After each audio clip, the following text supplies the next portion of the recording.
Hey everybody, Coach Mel here, and as promised, I'm here with my friend Cricket Green, and Cricket so graciously offered to let me interview her. That's kind of how I trap people when they ask me for help. If I'm going to help you, you're going to help someone else, and how she's going to help someone else is to inspire somebody that maybe is can relate to her. One subject that we're going to talk about later on in the interview is that everybody thinks that weight loss is just that, weight loss. Well, Cricket has struggled with needing to gain weight, so we're gonna talk on that. So grab yourself a cup of coffee or a glass of wine and enjoy this interview. We're going to start with Cricket's childhood, and we're just going to kind of go through a nice little timeline. So, Cricket, tell us about yourself. Hi, I'm Shweta Green. Like she said, I go by Cricket, so everyone here knows me as Cricket. And I don't have much interesting to say about my childhood except for the fact that I was born in an exotic country in a beautiful city, Bangalore, India. And I lived a very sheltered life, but I was 6 when I declared that I'm going to be a fashion designer, and I've never had plan B ever since. I love that. So, yeah, you can say I've got high willpower and I'm very determined. I'm not very flexible. I cannot just adapt to other options because I know if I decide something, it's going to happen. It takes its time. What do you mean by sheltered, Cricket? Sheltered means growing up, my dad considered TV a idiot box. So we were allowed 30 minutes of everyday news highlights, and that was my part of growing up watching TV. And I was 12 the first time I actually ever watched a movie, so I did not know anything about the entertainment industry. It was just, um, I never swam, I didn't have. The lifestyle over here is so outdoor and so much more well rounded. Growing up, I was sheltered because all we did was like score good grades in exams, and that was it. That was part of my extracurricular activities as well. Maybe dance here and there, but not much, and that's why I called it sheltered. So, what was the next exciting thing in your life? What's the next highlight where you thought, okay, from my childhood, I went to this? So during my teen years, as every teen does, I started rebelling to everything my parents said, Ditto, and girlfriend. I ran Love away you, from Mom. home.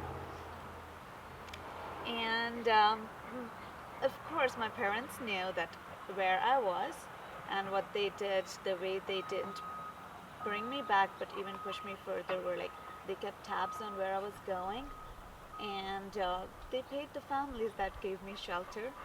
So yeah, but the exciting thing was like I went to all these kind of different villages in India where they taught handicrafts, how to weave, how to embroider, how to Oh. dye fabrics. It was all about fabrics and fashion for me always. So I went, started looking and learning techniques, and then I stumbled upon tribes. There was this particular tribe in India, and they had some amazing colors. So from there on, I started spending more time with the tribal people, trying to learn how they live. And in exchange of that, I taught them how to use a constructed toilets and not just go nature potty. So yeah, that was the exchange. And by the time I could come back to school, I was 15, and the school had the deal like I was allowed to do whatever I want as long as I promised them that I would be giving my final exams and graduating from school. So, what age did you graduate at? 15. At 15? At 15. Wow, that's Yes. awesome. Cricket, your story sounds a lot like mine because I also grew up very fast and started having problems with my mother. And actually, the experiences that I got from being disconnected with my mom were the experiences that actually helped me grow the most. I met a woman from Indonesia, and she taught me how to cook, and I learned how to cook out of a Dutch cookbook, which I couldn't read Dutch, so then I was able to cook without measuring. So it was although I attribute a lot to my mother, I also needed the experience away from my family Right. to truly grow. So it sounds like you really grew when you got away from your parents. I really grew when I moved to America. When I moved to America, I did not know how to cook. I had never filed my own taxes. I never even bothered to deal with my own bank accounts. I had people to do all of the above. So, When did you move to America? 2013. Is this before you met Peter? No, after. Okay, so let's go to that. So let's go to that timeline. Tell me where you were at in your life, and were you into fashion designing, and did I you go into was. that career? I was. So before I met Peter, I went to my fashion school. I graduated, had my bachelor's degree in fashion design. And during my school years, because of my experience with the tribes and my love for fashion, and my mom's a very traditional Indian mom, so she had a lot of saris. And saris are these like fabric that is 6 yard long fabric. It's your canvas to play with. Nothing sewn, there is no arms, no legs. And I would love draping it. So I know how to drape 52 styles of saris, and that kind of got the attention of a costume designer, and she hired me for a jewelry photo shoot. The photo shoot was great. I was paid more than what my internship normally paid, and I had a blast. She called me again to do a movie. I agreed to that, and from there on, rest is history. We finished that movie. The line producers picked on me and introduced me to the international film world, where we did this film called West is West. It's a British film based on Pakistan and India, and the costume designer on that film was a 72-year-old costume designer who's been around, won a lot of awards. She kind of took me under her wing, taught me more about costume, and there began my journey. Every movie I would learn a lot more. I got to work with like the best of the best in the industry, and each one encouraged me, saying that I do have what it requires to be a designer. I've got an eye, and by the time I met Peter, I was the costume designer on that movie, and Peter was the cinematographer. And we were on set love story for 2 months. Peter pursued me, and I was so naive trying to hook him up with a friend that I liked. But at the end of it, when he just said, "Don't you realize I've got my eyes only for you?" It kind of shocked me a little, but I was like, "Oh, you know what? I like you too." I So love there it. Good. began So our love at first story. sight. It was for him, Yes. yes. That's awesome. That's amazing. And for me, it was the realization of love right before you're about to separate. That's And amazing. I went knocking at his door, and rest. Here we are, 7 And- years later. And then how long after you met did you decide to come to the States? So we were still like dating, long distance relationship for over a year, and the next summer I had some time off. I decided to come and meet Peter and figure out where we stand in our relationship, and it was just a vacation, but it turned out we are married with a kid and still living here ever since. And they have cash. We have cash. He's 5. Yes. And he is so much like his parents. Peter is also super, super creative. And the one thing I like about Cash, he like beats to his own drum, and he just wears his hair the way that he wants to, and he's just different. And you're unique. I shouldn't say different. And I am the same way. And I really don't like people telling me how to dress or how to wear my hair. I'm going to be who I am, and I'm going to own it, and I'm going to feel really good about it. Yeah. If it's not your style, it's not your style, but don't pick on me about what I like. Right. So, yeah. So, where are you now in the pursuit of your ultimate dream? So, like I said, my ultimate dream is to have my own clothing collection and be out there. Eventually, I would like to be on the fashion stages. But right now, I'm about to launch my clothing line. It's called Adocious. And our first clothing segment would be bomber jackets and sneakers. And Because of my love for tribes and traditional way of things, we are using traditional handicrafts, traditional techniques, how the embroideries are done traditionally, the fabrics are woven, and the printing techniques. And we are going to collaborate with weavers and handy artisans directly in India with no middlemen. And a friend of mine is starting a fair trade manufacturing place where she's going to help women who are displaced and trying to help and support their kids grow up. She's going to use them as the manufacturer. So I've collaborated with this manufacturer called Prerna in Delhi, and that's what it is. It's a kind of bomber jacket you've never seen before. It seems very obvious when you see it, but it's unique in its own way, and I think you're going to like it. I'm going to show you guys my favorite one. Do you want to grab the first one? I love elephants. Buena suerte, good luck in Spanish. And every house that I've ever owned has had an elephant in it. If you're a friend of mine, I've probably given you an elephant. And the one thing I love about Cricket's fashions is I like a little sexy. That's a little sexy. So these are just really fun. Cricket, you are the second designer that I've interviewed.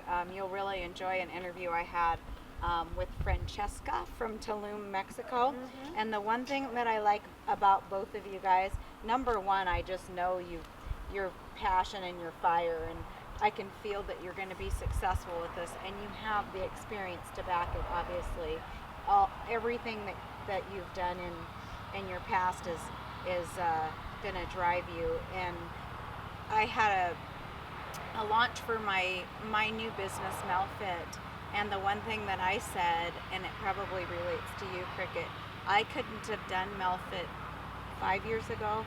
I couldn't have done Melfit a year ago, and the same probably applies to Cricket. This is her life's work. This Yes. is, touching and feeling and sewing and working and, meeting people that has gotten to her to where she is now. And the one thing that I really, really want to drive home is don't buy things from China if you can help it. If you know a designer like Cricket or Francesca from Tulum, invest in quality fabrics and clothing. And the one thing you're going to find is you might pay a little bit more for a piece. If you can call your clothes a piece, then you know that you're creating a wardrobe. And a wardrobe doesn't have to be huge. A wardrobe can consist of quality pieces that tie together in different outfits. And it's like hanging a piece of art on your wall to get a piece. Absolutely. You are the canvas, and what you wear expresses you, and you can make the statement. You can decide what people will perceive you as opposed to, oh, I'm just going to go and pick this cloth out of H&M, and I know a million other people will exactly wear the same thing. It's don't follow the crowd, just be your own self. And that's what my line is all about. Dare to be you. That's what our tagline is. Adocious, dare to be you. Adocious comes from our son's name. My husband named our son Adocious. We call him Adocious. It's his nickname, and it's basically, no matter how adorable you are, there is some precocious in you, and own it. Whoever you are, just own it, and that means a lot. I like that. And before we were filming, Cricket was saying that they were going to do Mommy and Me outfits, Yes, which we I are. think is so cute. Cricket's a wonderful mother, and how many children do you guys have together with Peter? With Peter, 5. 5. And they're very family oriented, and I just love that about them. I met them here in Tranquilo Bay about 4 years ago, and they've just been wonderful friends and neighbors ever since. We all have a lot in common. We've got the same drive in life. The most important thing to all of us is our family, number one. Number 1. What is your favorite quote? We rise by lifting others. It like is, that. yes. If you want to go anywhere, always have people around you who support you. And at the same time, if you are successful, your success feels nothing if you're unable to raise others up and lift others up. I I love Yeah. that. That's why I do what I do. I maybe have a little bit louder voice than most because I've been an influencer for so long, and I will have a voice for all people that are being bullied or all people that have an idea that they want to execute. And I'm going to help anybody hammer it home. I don't care what your idea is. If you believe in it, it can come true. Mm-hmm. You know, if you believe in yourself and your product, you can really make it happen. So, Cricket, let's talk about why you approached me on the health aspect. I said in the video earlier, everybody thinks weight loss is about losing weight. Where are you on your health journey? So, as opposed to the notion that being skinny is beautiful, being skinny is struggle. If you're born skinny, it's not easy to gain weight. A lot of people say, oh, it's a good problem to have, but let me tell you, it's not a good problem to have.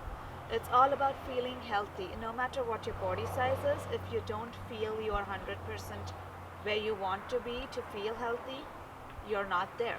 So it can be fat, it can be skinny, and the other thing, when you're very skinny, people don't realize that we have so many people talking about fat shaming.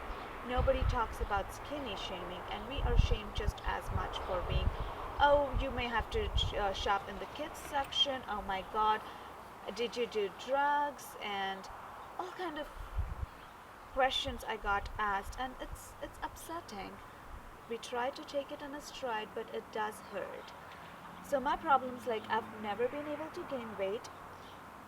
Starting, I don't like to eat. I know it's a bizarre and disorder to have, but I don't like to eat. I go through phases. For a Mm-hmm. period of time, I do enjoy eating. I might Mm-hmm. crave food, but Mm-hmm. understanding food or eating food doesn't come naturally to me. I have to Mm-hmm. be reminded, Mm-hmm. and thanks to my husband who keeps on Mm-hmm. it saying that you haven't eaten, I can see the difference, you need to eat, and I have to Mm-hmm. force myself to eat. Mm-hmm. So I would like to get help where eating comes naturally, Okay. prepping meal comes Mm-hmm. naturally, and gaining weight in the process and feeling Mm-hmm. healthy is Mm-hmm. the ultimate goal. Mm-hmm. Yeah. Well, I'd love to help you with all those things. And as you know, I am an expert in my field. And I really like a good challenge. Although I've worked with a lot of people that are overweight, I have worked with quite a few people who are underweight. I was working with a girl last year and I was coaching her from afar. Mm-hmm. And I was so happy when she sent me a picture of her and her jeans, and she said, wow, Melissa, now I have a butt. So after a little bit of coaching, we put, I believe we put about 8 pounds on her. And 8 pounds is a lot when you're underweight. Yes. And I think that your story is going to be great, Cricket. If you would be willing to allow us to continue to film you, Mm-hmm. I think your story would be good so people can see, you know, where are you now? How have we helped you? And number one, I would have to say that we need to tap into your psyche a little bit. And we're probably going to have to go back to your childhood. Mm-hmm. And we're going to probably have to talk about um, what food meant to you as a child and see where the problem arose and Mm-hmm. maybe what also there may be something with the way that women in your culture are supposed to be. I know there's a Mm-hmm. lot of cultures where Yeah. you aren't accepted if you're overweight, so maybe there's a little bit of cultural pressure to stay thin. No, No, not at not all. an Indian. No, Okay, Indian culture likes their women curvy. they do. They do. Okay, okay, They do. okay, In terms of food, I've always seen food as a chore, okay, as a punishment. okay. Um, don't know where it starts, but I vaguely remember of like, I'm a picky eater, Mhm, and because Indian families are so big, and initially we were in a joint family, it was a big family. Mom couldn't cook like 4 different meals for 4 different people while having the grown-ups and my grandparents and their different meals. So it was literally, this is the food on the plate, you eat it or you don't, which I bet like it's not uncommon. So I saw food more as a chore than it became as a punishment. And then then I got into this phase of like, I would decide what colors I wanted to eat, and I only ate with colors. It had to be visually appealing, which still continues with me. Is like, if food is visually not appealing, Exactly. I don't care how tasty it is, I won't be able to eat it. Then teenage years, again, I was supposed to eat more, be hungry more, be active more, but I somehow didn't get into it. I'm the same as I was when I was 12. So I stopped growing very fast. And when I moved out of my parents' house, it was because I didn't know how to cook. I had a maid who would cook for me, but she again struggled with the same thing. It's like, you don't tell me what to cook. There are 3 or 4 things which I know you absolutely love, are your comfort food, which I'll make it for you, but at the end of the day, you need to be able to eat on your own, not have somebody watch you eat. And I got married, and here I am. My husband cooks really good, so I'm a little spoilt now. Yes. Restaurant food don't stand up, like measure up to the standards. Peter's so a wonderful again, cook. like I'm rotten spoiled with other extreme this time. Mm-hmm. And thanks to that, I don't like my own cooking either. So Okay. yeah. So, I have a real gradual approach, cricket, and the one thing that I think about with people is if you've been this way your whole life, allow time and patience to change what you want to change about yourself and be really open-minded. It's hard for me to work with people that want really, really fast results, but if you're willing to take it slow, I think what would benefit you is we'll probably just, I'll have you write a likes and dislike list for me and send it to me, and we'll just start with one recipe. We'll just cook one recipe together, and then maybe the next week we cook another recipe, and then next thing you know, you'll have several recipes that you like. And what's going to be really rewarding is when Peter says he likes it. Yeah. Because I really appreciate it when my husband says this is good. So we'll just start really slow. And Cricket's told me that she doesn't like to eat meat, and that's not a problem at all. The one thing I like, we had a curry dish yesterday, and I do love it. It's my favorite Indian food, so I'm really good with all the flavors. And you really don't need any meat to have a good flavorful meal, but I think you and I could make some nice curries and jasmine rice and find some fun things. So I look forward to helping you with that. Thank you. One thing that I think would help you is a little bit more activity creates hunger. Right. When you're not super active, you're not hungry, and you grew up a little bit sedentary, not super into sports.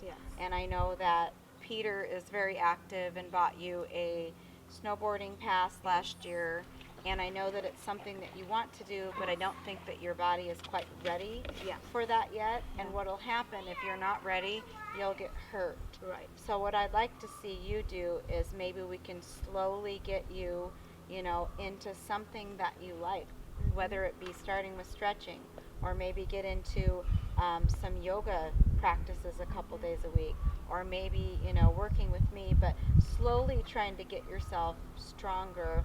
And that might kick up your metabolism a little bit, and it's going to send some waves to your brain, some hunger waves, and that might just be it. So, not that you're not active, but maybe it's not enough to fire.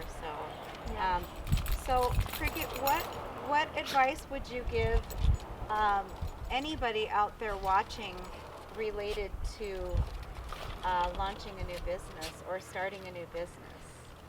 Follow your heart, follow your passion. Wait for the right time, have patience, and just go for it. Awesome. Cricket, we know you're going to be successful, and I know everybody's going to love watching your story. And your husband is a huge supporter, your friends are huge supporters, and I know that your health is important to you, and I'm going to help you with that. So I appreciate you letting us interview you today. I think you're very interesting, and you know I love, love, love fashion. So when Cricket walks down the stairs at my house, like heads turn. She's beautiful, and Thank she's you. all her outfit is always on point. Thank you. So, as always, we hope to connect with you, inspire you, and motivate you. And I hope that you'll watch Cricket's story to just her best self and just being a better person and just feeling really healthy. We'll have a great day. We'll see you guys next time. Thanks for tuning Thank in. you. Bye-bye. Bye.